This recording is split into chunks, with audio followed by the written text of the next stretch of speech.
करते हैं। आज हम स्पीड, डिस्टेंस और टाइम पढ़ेंगे।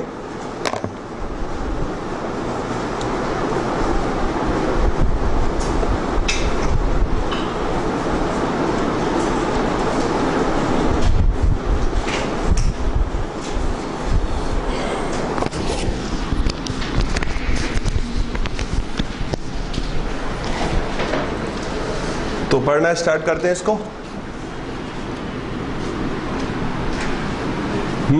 चाल, दूरी और समय, बड़ा सिंपल चैप्टर है, थोड़ा सा टेक्निकल और सिंपल चैप्टर है। स्पीड आपको पता है, मान लो मैंने बोला कोई भी व्यक्ति है जिसका नाम है राकेश, ठीक है ना। पहले समझना फिर अपन इसको स्टार्ट करेंगे। कोई भी व्यक्ति है राकेश, वो ए से लेके बी तक की दूरी को ट्रेवल कर रहा है। ए से लेके बी तक की दूरी या ए से लेके बी तक का डिस्टेंस आप मान लो कितना है, 400 किलोमीटर। क्लियर है? अच्छा, इस वाले चैप्टर में आपको क्या याद रखना है दोस्तों कि किलोमीटर और मीटर दो ही यूनिट आपको मिलती है। या तो क्या मिलेगा आपको, किलोमीटर पर आवर, या क्या मिलेगा आपको, मीटर पर सेकेंड। किलोमीटर प्रति घंटा और मीटर प्रति सेकेंड, ये दोनों चीजें आपको मिलती है। तो ये याद रखना आपको। मान लो मैंने आपको इस चैप्टर में दिया ट्रेन की लंबाई 200 मीटर है, the length of the train is 200 metre, तो आपको उसकी जो चाल स्पीड है वो किलोमीटर पर आवर में लेनी है, मीटर पर सेकंड में लेनी है, फर्स्ट या सेकंड, सेकंड में ही लेनी है। समझ में आ गया ना? जिस चीज में आपको, मतलब मैं आपको ये बताना चाह रहा हूं कि यूनिट हमेशा क्या होना चाहिए, इक्वल होना चाहिए। अपन ऐसा नहीं कर सकते इसको अपन ने मीटर में ले लिया और इसको अपन ने किलोमीटर में ले लिया, ये तो सिंपल है, कर लोगे ऐसा। अब किलोमीटर प्रति घंटे को या किलोमीटर पर आवर को मीटर पर सेकंड में बदलने के लिए एक फॉर्मूला होता है, जो कि अपन थोड़ी देर बाद देखेंगे। अभी अपन अपने बेसिक पे दोबारा से आते हैं। तो मान लो राकेश को किसी ए शहर से लेके बी शहर तक की दूरी को ट्रेवल करना है और वो 400 किलोमीटर की कुल मिला के दूरी है। तो इसमें डिस्टेंस कितना हो गया, दूरी कितनी हो गई, 400 किलोमीटर दूरी होगी ना ए से लेके बी तक की पॉइंट की। अब मैं बोल रहा हूं कि उसको ऐसा करने में 20 घंटे का समय लगता है। टोटल टाइम कितना लगा उसको, समय कितना लगा, 20 घंटे, 20 आवर्स। क्लियर है ना? स्पीड का मतलब होता है 1 किलोमीटर कितनी देर में ट्रेवल किया गया, वो क्या बोला मैंने, 1 किलोमीटर को आप जितनी भी देर में ट्रेवल करते हो वो आपकी स्पीड होती है। मान लो आपने 5 मीटर की या आपने 500 मीटर की दूरी तय की, कितने किलोमीटर की स्पीड से, 72 किलोमीटर पर आवर।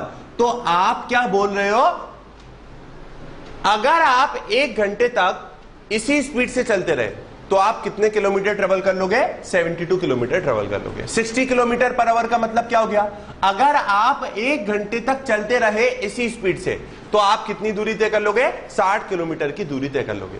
अब मेरे को बताओ, आप अगर 1 घंटे में 60 किलोमीटर की दूरी तय कर पा रहे हो, डिस्टेंस तय कर पा रहे हो, तो आप 360 किलोमीटर की दूरी कितने घंटों में तय कर पाओगे, 6 घंटों में। अरे आप 1 किलोमीटर 60 किलोमीटर 1 घंटे में चल रहे हो, तो 360 कितने में चलोगे, 360 upon 60 that is equal to 6 hours. Basic stuff है। एक और बार आते हैं, डिस्टेंस क्या हो गया, ए से लेके बी तक का जितनी भी दूरी रहती है, ट्रेवल जितना भी पार्ट करना रहता है उसको अपन डिस्टेंस बोल देते हैं, दूरी बोल देते हैं। समय क्या हो गया, जितना भी टाइम लगे इस दूरी को तय करने में, डिस्टेंस को ट्रेवल करने में, उसको अपन ने समय बोल दिया। और स्पीड क्या हो गई, बचपन से पढ़ते आ रहे ये formula, speed is equal to distance upon time. चाल बराबर दूरी बटे समय। ज्यादा टेक्निकलिटी में इसको नहीं ले जाएंगे, सिंपल से फॉर्मूले से इसको सॉल्व करने की कोशिश करेंगे। तो सबसे पहले आप ये तो लिख लो, speed is equal to distance upon time. चाल बराबर दूरी बटे समय, चाल बराबर दूरी बटे समय। पहले अपन इसकी पूरी पिक्चर सेट कर लेते हैं आधे घंटे में, फिर इसके क्वेश्चन करेंगे। क्लियर है ना? एकदम बेसिक लेवल से इसको देखेंगे। स्टार्ट करते हैं। तो ये तो हमको समझ में आ गया, speed is equal to distance upon time, चाल बराबर दूरी बटे समय। अब जो मैंने आपको बताया था कि हमको किलोमीटर पर आवर को मीटर पर सेकंड में कैसे बदलना है, तो उसको कर लेते हैं। क्या बोल रहा हूं मैं, सबसे पहले मैंने क्या बोला, किलोमीटर पर आवर को मीटर पर सेकंड में बदलने के लिए या किलोमीटर प्रति घंटे को मीटर प्रति सेकंड में बदलने के लिए हम क्या करेंगे, आपको जब भी किलोमीटर पर आवर को मीटर पर सेकंड में कन्वर्ट करना हो तो आप इंटू कर देना 5/18 से। समझ में आ गया? 5/18 से इंटू कर देना। क्यों करा मैंने ऐसा, आप मेरे को बताओ। किलोमीटर पर आवर को मीटर पर सेकंड में बदलना है। अब 1 किलोमीटर में कितने मीटर होते हैं दोस्तों? 1000 होते ना। 1 किलोमीटर में कितने मीटर होते हैं? 1000 मीटर। क्लियर है? 1 घंटे में कितने मिनट होते हैं? 60 मिनट होते हैं। और 60 मिनट अगर मैं सेकंड निकालूंगा तो 1 घंटे में कितने सेकंड होंगे? 3600 सेकंड। तो मैंने 1000 बटे में 3600 करा, 2 जीरो से 2 जीरो कैंसिल, ये गया 5 बार, ये गया 18 बार। लेकिन हमको एग्जाम में ये कैलकुलेशन तो करनी नहीं है, समय को बचाना है, तो डायरेक्ट ही हम काय से इंटू कर देंगे? 5/18 से। एक और बात, किसी भी चीज को मीटर पर सेकंड में बदलने के लिए 5/18 से इंटू कर देना है। अब सेकंड क्या होगा आप ही मेरे को बता दो, क्या करना है हमको? मीटर पर सेकंड को किलोमीटर पर आवर में चेंज करना है। मतलब मीटर प्रति सेकंड को किलोमीटर प्रति घंटे में बदलने के लिए आपको क्या करना है? 18/5 से इंटू करना है। क्या करना है आपको? 18/5 से इंटू करना है। कभी कभी ऐसा हो सकता है आपको इन दोनों में कंफ्यूजन हो जाए, तो सिंपल बताता हूं। अच्छा ये बताओ, किलोमीटर बड़ा होता है कि मीटर बड़ा होता है? किलोमीटर बड़ा होता है। किलोमीटर से मीटर पे जाना है, मतलब किलोमीटर से मीटर, मतलब बड़े से छोटे पे जा रहे हो ना, तो ऊपर हमेशा छोटा वाला होना चाहिए। समझ में आ गया ना? और अगर आप छोटे से बड़े पे जा रहे हो तो ऊपर हमेशा क्या होना चाहिए? बड़ा वाला होना चाहिए। कभी भूल जाओ तो ऐसे याद कर लेना। तो मैं अगर आपसे पूछूं कि 45 किलोमीटर पर आवर किसी ट्रेन की स्पीड है तो कितनी मीटर प्रति सेकंड आएगी? या मैं आपसे बोलूं 54 किलोमीटर प्रति घंटे से स्पीड से एक ट्रेन चल रही है, कितने मीटर पर सेकंड? 54 इंटू 5/18, ये गया 3 बार, 15 मीटर पर सेकंड। समझ में आ गया? कितनी हो जाएगी उसकी स्पीड? 15 मीटर पर सेकंड हो जाएगी। क्लियर है? ये मैं आपको इसलिए बता रहा हूं क्योंकि आपको क्या हो सकता है, कभी कभी क्वेश्चन में ट्रेन की लेंथ दे दी जाए। ट्रेन की लेंथ दे दी जाए। ट्रेन की लेंथ मतलब ट्रेन की लंबाई। मान लो उसने बोल दिया ट्रेन की लंबाई 300 मीटर है, किलोमीटर में तो होगी नहीं ट्रेन की लंबाई, तो ट्रेन की लंबाई कितनी हो गई? 300 मीटर। तो फिर आपको ये किस में चेंज करना पड़ेगा? मीटर पर सेकंड में बदलना पड़ेगा। इतना क्लियर हो गया?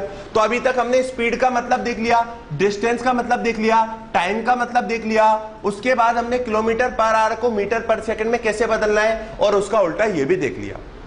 अब एक चीज पे आते हैं जिसका नाम होता है रिलेटिव स्पीड। उससे भी पहले एक और चीज मैं आपको बताता हूं। देखिए दोस्तों, हमारा अभी जो पिछला लेक्चर था उसमें हमने 4 चीजें देखी थी, आप ही मेरे को बता दो। इंटरेस्ट, प्रिंसिपल, टाइम और रेट, यही 4 चीजें थी। इंटरेस्ट, प्रिंसिपल, टाइम और रेट। इंटरेस्ट मतलब ब्याज, प्रिंसिपल मूलधन, टाइम मतलब समय और आर मतलब रेट मतलब दर, यही देखी थी।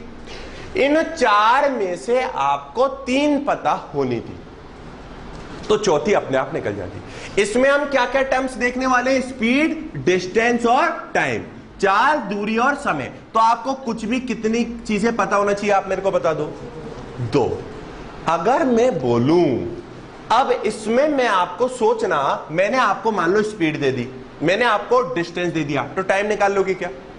मैंने आपको टाइम दे दिया, डिस्टेंस दे दिया, तो स्पीड निकाल लोगे क्या? मैंने आपको स्पीड दे दिया और टाइम दे दिया तो डिस्टेंस निकाल लोगे क्या? अच्छा आप मेरे को यह बताओ, अगर मैंने आपको स्पीड दे दी अकेली, मैंने आपको डिस्टेंस नहीं दिया, टाइम नहीं दिया, तो आप निकाल लोगे क्या? फिर कैसे निकालोगे? फिर तो नहीं निकाल सकते ना। देख लेते हैं, स्पीड दे दी मैंने 54 किलोमीटर पर आवर। अब आपका फॉर्मूला होता है speed is equal to distance upon time. 54 is equal to distance upon time. DOT दोनों ही अननोन है ना। मान लो इसमें डी दे देता मैं 3 किलोमीटर, तो फिर क्या होता? T into 54 is equal to 3, T is equal to 3 upon 54, यही होता। तो हमको कोई भी 2 चीज पता होना चाहिए। अब इस वाले चैप्टर में आप वहां पे जाके एग्जाम में जाके क्या माइंड लगाओगे? 2 चीज ढूंढो। एग्जाम में हमेशा 2 चीज दी हुई होंगी, बस उसको अलग तरीके से बोला गया होगा। समझ में आ गया ना? हमेशा ध्यान रखना 2 चीजें देगा वो। कंपटीशन एग्जाम में वही क्वेश्चन आता है जिसकी कोई ट्रिक हो, जिसकी कोई भी ट्रिक नहीं वो आता ही नहीं है। तो हम देखते हैं अगर ऐसा उसने कर दिया तो किस प्रकार से कर सकता है। अच्छा मेरे को बताओ, आपने मैथ्स में या फिजिक्स में 9th 10th में 11th में पढ़ा होगा, मेरे को लिखना है 5 की पावर 25। क्लियर है? और एक तरफ लिख दिया मैंने 0.005, ये कर दिया मैंने।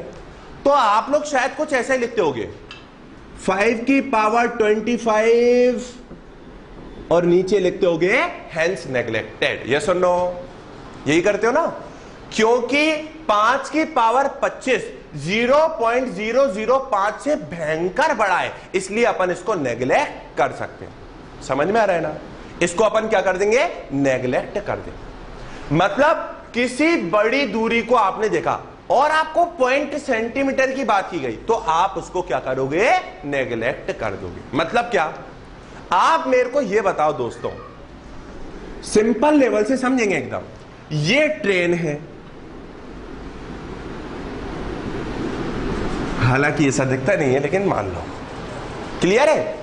अब आप यहां पे खड़े हुए हो, या एक पोल ले लेते हैं, यहां पे एक खंबा ले लेते हैं, देखा होगा आपने खंबे गुजरते चलते हैं लाइट के,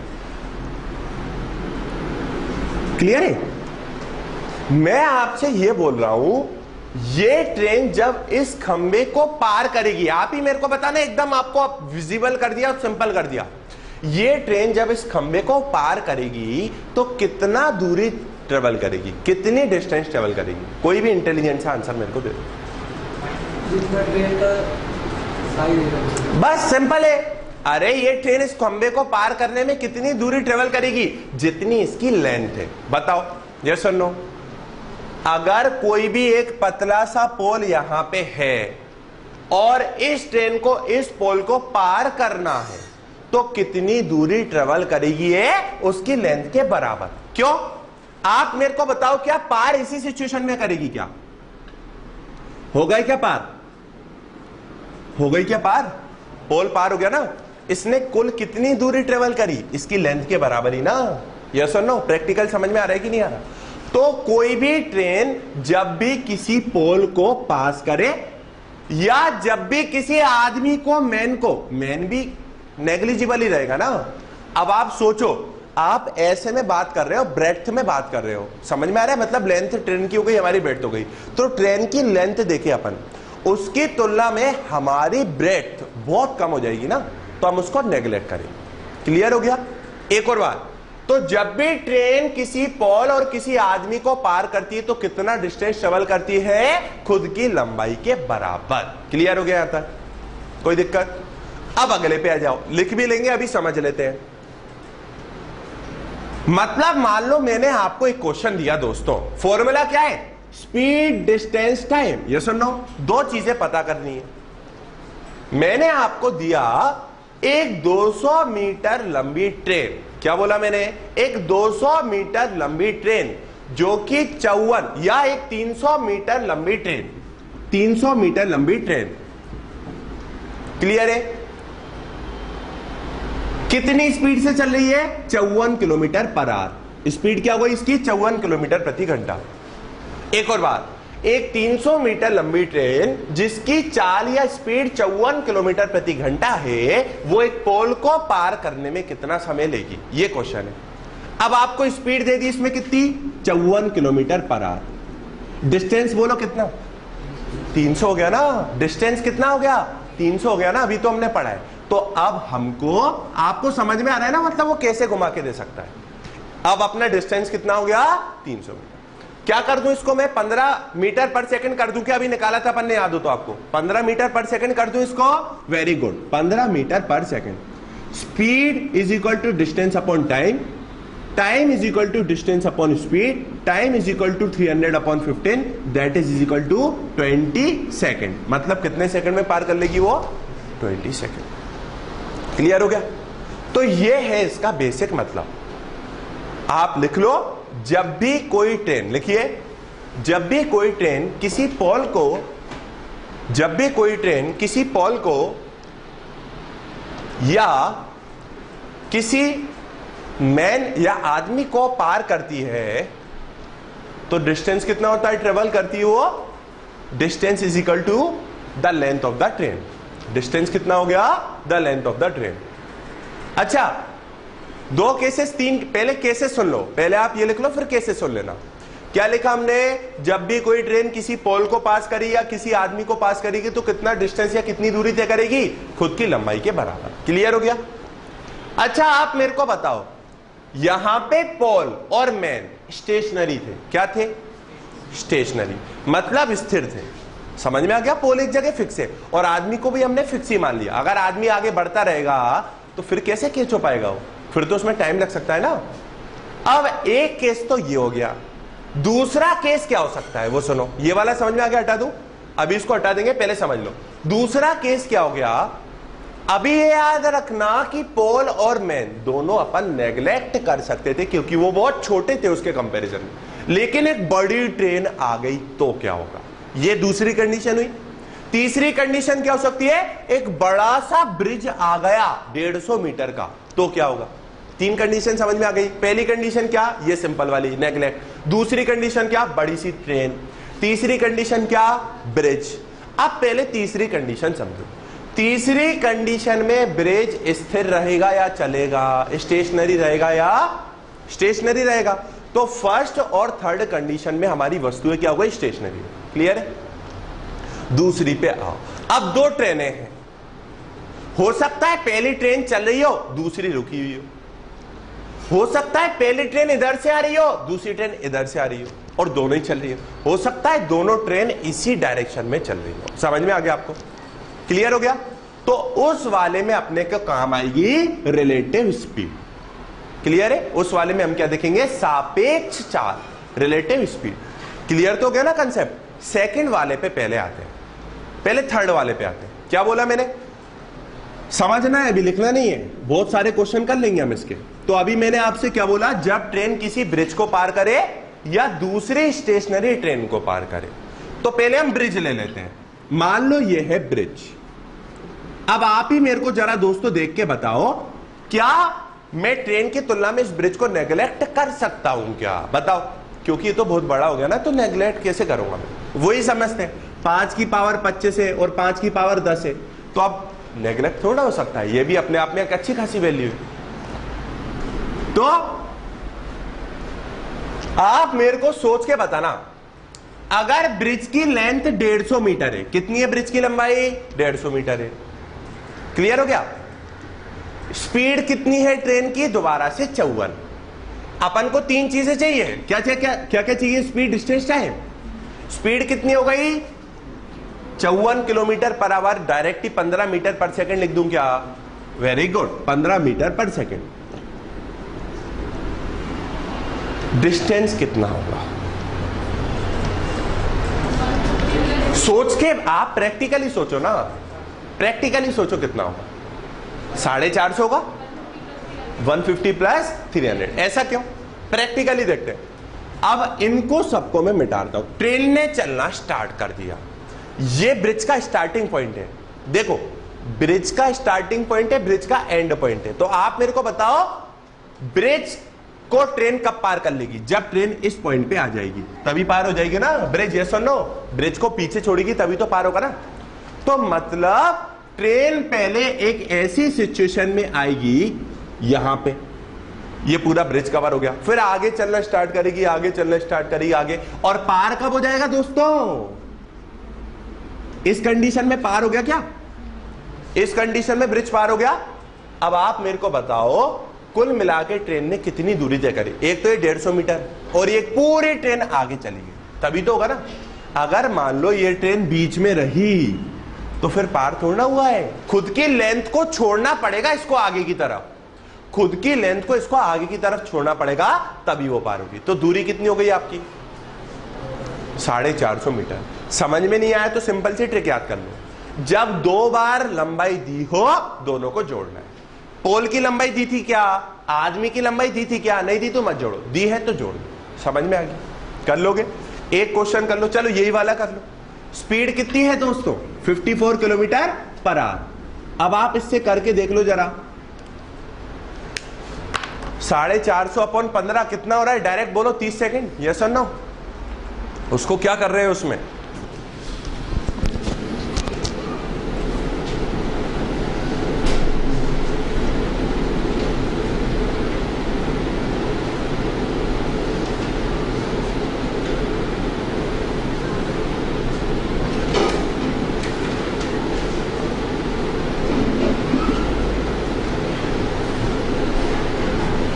एनी डाउट सो फार? अभी तक कुछ डाउट है?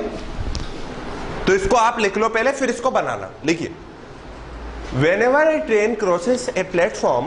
अच्छा, प्लेटफॉर्म भी हो सकता है, पूरे प्लेटफॉर्म को कैसे क्रॉस करेगी ट्रेन? प्रैक्टिकली सोचो, अपने आप को इमेजिन करो स्टेशन पे खड़े हो, ठीक है? इमेजिन करने के साथ साथ आपको अपने पास में एक छोटा सा बच्चा भी नजर आएगा जिसने फटे कपड़े पहन रखे। कुछ खिला दो मेरे को। चलिए लिखिए, तो whenever a train passes a platform comma bridge comma another stationary train, जब भी कोई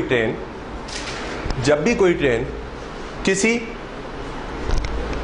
प्लेटफॉर्म, ब्रिज अथवा किसी दूसरी स्थायी ट्रेन को पार करती है, किसी दूसरी स्थायी ट्रेन को पार करती है, तो दूरी कितनी होती है? Then distance is equal to sum of, then distance is equal to sum of, आप ही बता दो क्या होगा? देखो, अगर ब्रिज को करा तो train plus bridge, train plus train, या ट्रेन प्लस प्लेटफॉर्म। दो बार आपको दूरी दी हो तो दोनों को जोड़ देना। क्लियर हो गया आपका? तो मतलब इससे हमने करा 54 किलोमीटर पर आवर, 15 मीटर पर सेकंड, कुल मिला के हमारी दूरी कितनी हो गई थी इसमें? 150 और 300 450। Speed is equal to distance upon time, time is equal to distance upon speed. तो टाइम अपन को पता नहीं है, डिस्टेंस अपना 450 और स्पीड है अपनी 15। कितने सेकंड में पार कर लेगी? 30 सेकंड में पार। क्लियर हो गया? कर लोगे ऐसे क्वेश्चन आए तो हमने फर्स्ट पार्ट में क्या देखा? नेग्लेक्ट करना है या नहीं करना है? करना है ना। ट्रेन किसको पार कर रही थी? किसी पोल को या किसी आदमी को। दूसरे केस में क्या देखा? ट्रेन किसी ब्रिज को पार कर रही है या प्लेटफॉर्म को पार कर रही है, या क्या कर रही है? किसी स्टेशनरी ट्रेन को पास कर रही है। अब दूसरे कंडीशन को समझा जाए, वो थोड़ी सी क्रिटिकल है, उसमें हमको रिलेटिव स्पीड देखना पड़ेगा। वो कैसे? अभी देखते हैं। और ध्यान रखना, आपको पता होगा बोर्ड्स के ऊपर भी क्वेश्चन पूछे जाते हैं, पहले इंग्लिश में फिर हिंदी में समझाऊंगा। बोर्ड्स के ऊपर आपको पता होगा अप स्ट्रीम और down stream, against the stream और वाटर करंट की स्पीड वगैरह, ऐसे क्वेश्चन पूछे जाते हैं। हिंदी में बता देता हूं, धारा के साथ बहना और धारा के विपरीत बहना, ऐसे क्वेश्चन पूछे जाते हैं। तो जो हम रिलेटिव स्पीड में पढ़ेंगे ना, उसका उल्टा उसमें पढ़ना है। समझ में आ गया? रिलेटिव स्पीड जो कहती है उसका उल्टा। पहले रिलेटिव स्पीड क्या है ट्रेन में समझते हैं, फिर बोट में समझेंगे। बोट कहां पे चलती है? पानी। चलो बहुत बढ़िया, ये तो पता है। रिलेटिव स्पीड क्या होती है? कुछ नहीं है, एकदम सिंपल है, सापेक्ष। अभी मैं इसकी टेक्निकलिटी में नहीं जाऊंगा, आपको डायरेक्ट ही समझाऊंगा। सापेक्ष चाल क्या होती है? स्पीड तो हमने देख ली है, उसके आगे रिलेटिव और लग गया। मतलब सेकंड वाली कंडीशन में क्या क्या हो सकता है उसको समझते हैं। इस बार थोड़ी छोटी ट्रेन लेंगे। ये 150 मीटर की ट्रेन है और मान लो ये 200 मीटर की ट्रेन है। क्लियर हो गया?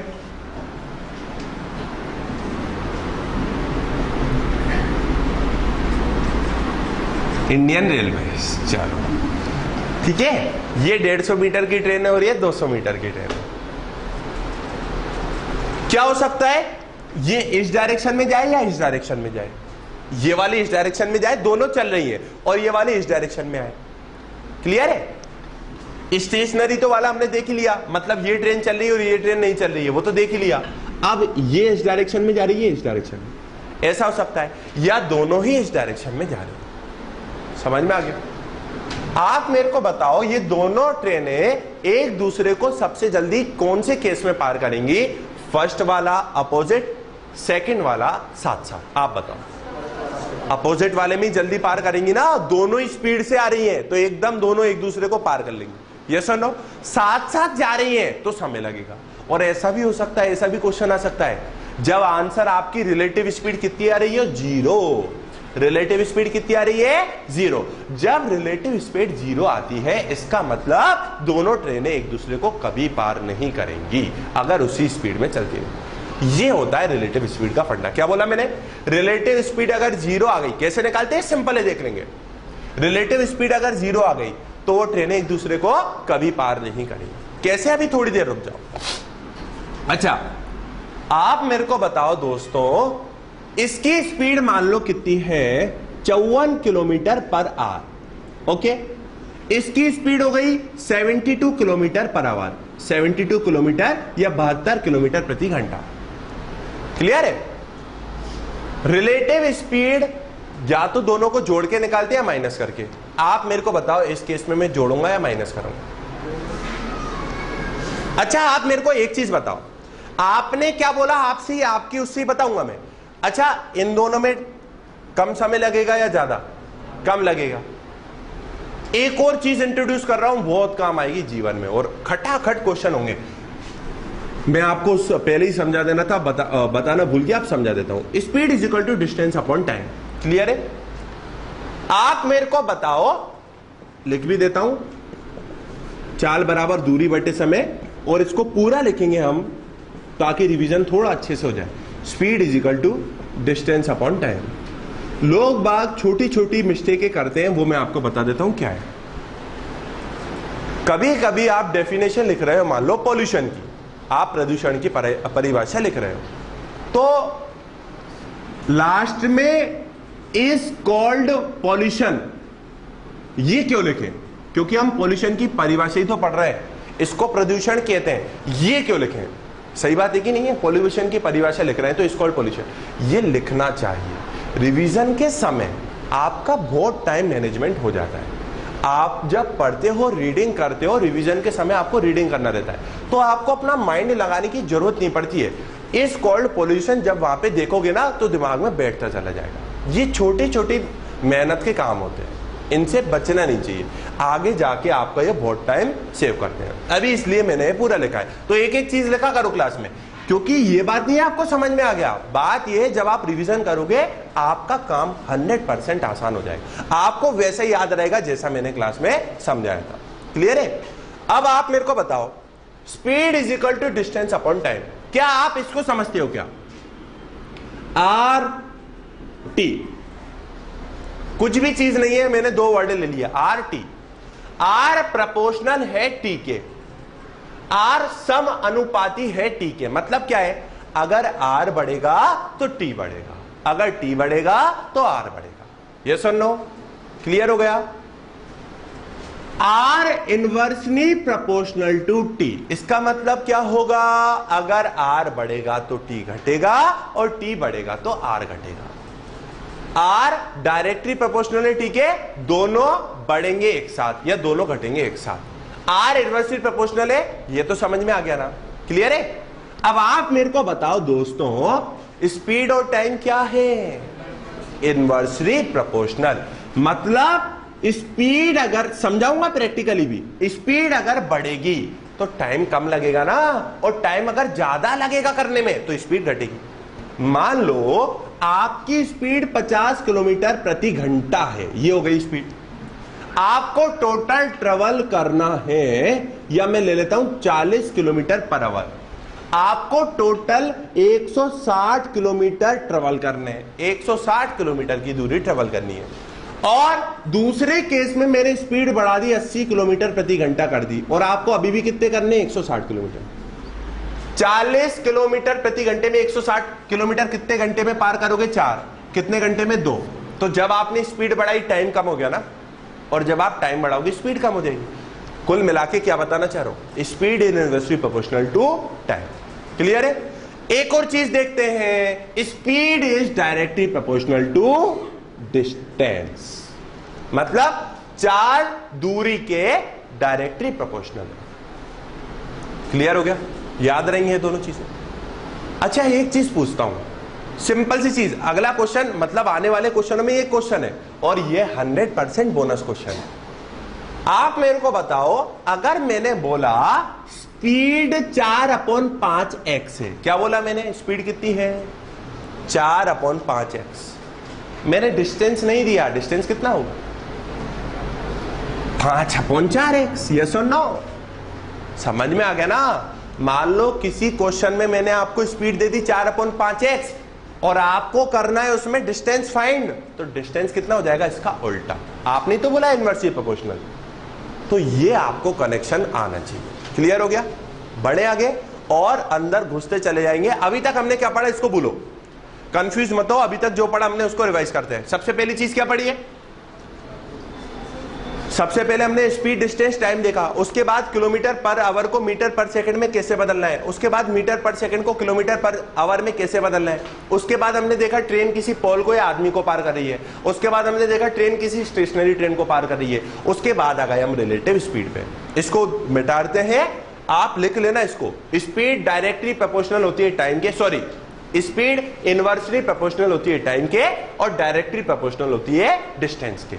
मतलब अगर स्पीड बढ़ी तो टाइम घटा, ऐसा भी कर लो, और अगर स्पीड बढ़ी तो डिस्टेंस बढ़ेगा।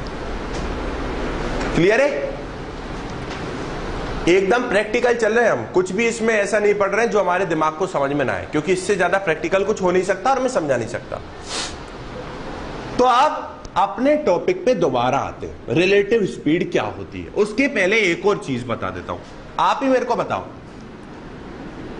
मान लो एक फॉर्मूला है PRT, हालांकि ये कोई फॉर्मूला नहीं है, मान लेते हैं। तो P T के डायरेक्टली प्रोपोर्शनल होगा कि inversely? P is directly proportional to R and P is inversely proportional to T। ये तो समझ में आ रहा है ना? अच्छा, T और P में क्या रिलेशन है? सॉरी, P और R में क्या रिलेशन है? Directly proportional. T और R में क्या है? देख लेते ना। T और R में P T is equal to R, P into T is equal to R। क्या पूछ रहा हूं मैं? T और R में T is directly proportional to R। Clear हो गया? एक आंसर और दे दो बस, आत्मा प्रसन्न हो जाएगी। A is equal to B upon C। B और C इनवर्सली प्रोपोर्शनल होंगे या directly? B is directly proportional होगा ना, क्योंकि C जब यहां पे आएगा तो डायरेक्टली हो जाएंगे ना। क्लियर हो गया? समय बचाना है दोस्तों। क्लियर? बढ़ते हैं आगे, अपने एजेंडा पे दोबारा आते हैं। हम इसको लिख लेते हैं, इस लर्निंग को। Speed is directly proportional to distance और speed is inversely proportional to time. ये हो गया हमारा काम। अब इस पे आते हैं। क्या पढ़ रहे थे हम दोस्तों? Relative speed. What is relative speed? सापेक्ष दूरी। आपने अभी मैंने आपको 2 केस बताए और दोनों क्वेश्चन में आपने मेरे को एक सजेशन दी। वो सजेशन बहुत सिंपल सी थी कि सर अगर दोनों ट्रेन अपोजिट डायरेक्शन में चल रही है तो टाइम हमको क्या लगेगा? कम। एक और बना लेते हैं same diagram. 150 metre Indian railways, 2 पहिए, और 200 मीटर 72 किलोमीटर पर आवर। ये यहां पे जा रही है, ये यहां पे जा रही है। समझ में आ गया ना? ऐसा बोल रहा हूं मैं आपसे, ठीक है? लेकिन क्वेश्चन में ध्यान रखना, ऐसा केस आएगा ना तो दोनों का स्टार्टिंग पॉइंट एक ही होगा। क्लियर है? दोनों का स्टार्टिंग पॉइंट क्या होगा? एक ही होगा। क्लियर? अब आप मेरे को बताओ, ये दोनों ट्रेन एक दूसरे को जल्दी पार करेंगी या ये? फर्स्ट केस और सेकंड केस। सेकंड केस में जल्दी पार होगा। जल्दी पार मेरे को करना है, टाइम कम लगे। टाइम कम लगेगा कब? जब स्पीड ज्यादा होगी। यस और नो? टाइम कम कब लगेगा? जब स्पीड ज्यादा होगी। स्पीड को मैं जोड़ूं या माइनस करूं? सिंपल है ना, जोड़ेंगे ही सही ना। प्रैक्टिकल समझा रहा हूं एकदम, कुछ भी इसमें नया नहीं है। आपने क्या बोला? सर टाइम मेरे को कम चाहिए। टाइम कब कब आएगा? जब स्पीड ज्यादा होगी। स्पीड ज्यादा कब आएगी? जब जोड़ोगे। इस केस में आओ, रिलेटिव स्पीड।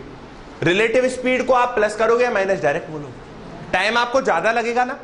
ज्यादा कब लगेगा? जब स्पीड कम आए। स्पीड कम कब आएगी? माइनस। सिंपल, समझ में आ गया? बस यही है इस चैप्टर। करना स्टार्ट करें। मतलब सुन लो, लर्निंग क्या है इंपॉर्टेंट इसमें? जब 2 ट्रेन अपोजिट डायरेक्शन में चलती है तो रिलेटिव स्पीड जुड़ जाती है।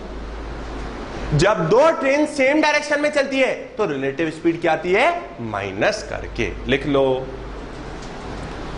when 2 train travels in the same direction, when 2 train travels in the same direction, then relative speed is obtained by same direction है ना, सेम डायरेक्शन लिखा है ना पहले। Then relative speed is obtained by subtracting the speeds और अगला आप अपनी मर्जी से लिख लो, जब दोनों एक तरफ आ रही हैं तो स्पीड माइनस कर देना, जब दोनों अलग अलग जा रही हैं तब स्पीड प्लस कर देना। सिंपल है, आपको मैं प्रैक्टिकली समझा चुका हूं।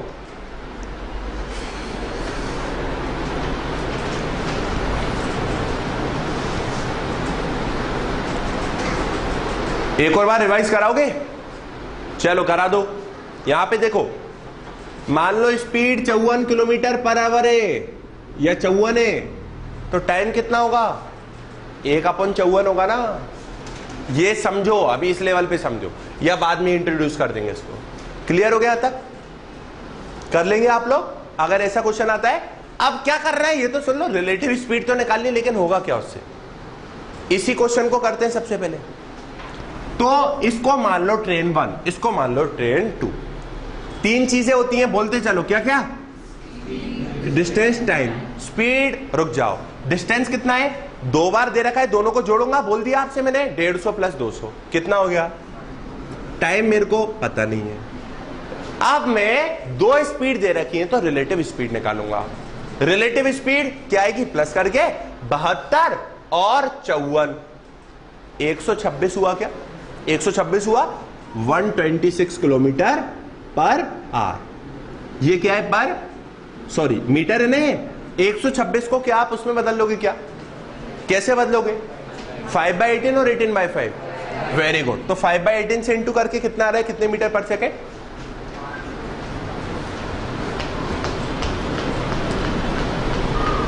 करो। 54, 7, 70। अरे दोस्तों क्या कर रहे हो? 35 आ गया ना। कितने मीटर पर सेकंड आ गई? 35 मीटर पर सेकंड। कितना टाइम लगेगा दोस्तों? 10 सेकंड लगेगा ना। Speed is equal to distance upon time. Speed is equal to distance upon time. Time is equal to distance upon speed. Time कितना हो गया? सॉरी डिस्टेंस है 350। 10 कितना टाइम लगेगा? 35 सेकंड। अच्छा 35, सॉरी 10। क्लियर है? प्रैक्टिकली समझ में आ गया? दूसरा वाले का आप खुद ही कर लो, क्या क्वेश्चन होगा आपको खुद ही पता है। दूसरे वाले का कर लो, कितना रहे? माइनस करोगे ना तो रिलेटिव स्पीड कितनी आ गई? 18। 5 मीटर पर सेकेंड 70 सेकेंड, 70 ही आ रहा है। Very good. ओरली कर सकते हो आप, अगर एक बार आपके माइंड में कैलकुलेशन करना आ गया तो ओरली करना, मैं तो आपसे यही कहूंगा। कर लेते हैं इसको। इस वाले में मैंने क्या बोला आपसे? टाइम ज्यादा लगना है, वो मैं आपको समझा चुका हूं। जब दोनों एक ही डायरेक्शन में जाती है तब रिलेटिव स्पीड माइनस करके आती है। रिलेटिव स्पीड कितनी हो गई? सापेक्ष दूरी 54, जो कि कितनी आएगी? Relative speed is equal to 18 metre per second. 18 metre per second को किलोमीटर में बदलने के लिए, सॉरी 18 किलोमीटर पर सेकेंड को पर आर को मीटर पर सेकंड में बदलने के लिए 5/18 से इंटू करेंगे। 18 से 18 गया 5 आ गया, मतलब relative speed is equal to 5 metre पर सेकंड। यस और no? Speed is equal to distance upon time. Speed is equal to distance upon time. Time यहां पे लिखो, स्पीड यहां पे लिखो, डिस्टेंस वही है 350, स्पीड है 5, कितनी हो गई? 70 मीटर पर, सॉरी 70 सेकंड में उस ट्रेन को पार करने में समय लग गया। मतलब हमको प्रैक्टिकली पता भी लग गया, जब दो ट्रेनें, प्रैक्टिकली पता लग गया ना, जब दो ट्रेनें एक दूसरे को ऐसे क्रॉस करती है तो कम टाइम लगता है, और साथ साथ जाती है तो ज्यादा टाइम लगता है। और ऐसा भी हो सकता है कि कभी पार ही ना कर पाए, जब रिलेटिव स्पीड कितनी आ जाए। वो क्वेश्चन कर लेते हैं अभी। यहां तक क्लियर है? अच्छा, इसका उल्टा मैंने आपसे काय में बोला था, याद रखना उसको। बोट वाले में इसका उल्टा, मतलब क्या, समझो उसको। अब ये प्रैक्टिकली समझ में आ गया ना, अब उसको प्रैक्टिकली समझो। हटा दो इसको।